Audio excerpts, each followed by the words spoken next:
nagbabike ka, nagdudulot yan ng kakaibang saya kasi nakakapunta ka sa mga lugar na hindi nararating ng iba.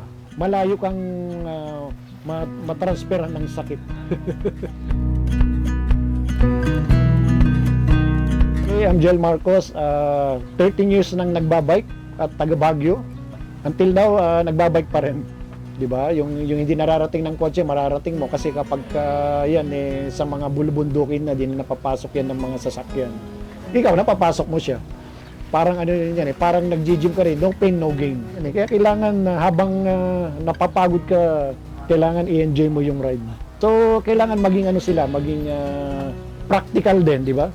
Sa pagpili rin ng bike nila. Kung newbie, mga baguhan, tingnan nila yung budget nila, no? Kasi baka mamaya gandahan nila yung bike nila, kaya lang nung nahirapang mag-ride, sumuko na, sayang naman yung bike. Prepare silang maulanan at maarawan. Ready sila doon.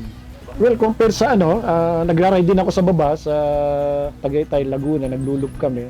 Ibang ride doon kasi mainit, pero the same thing din naman yung camaraderie. Yun nga lang, mas close talaga ang banding ng mga taga Baguio kasi dito walang boundaries, walang barrier.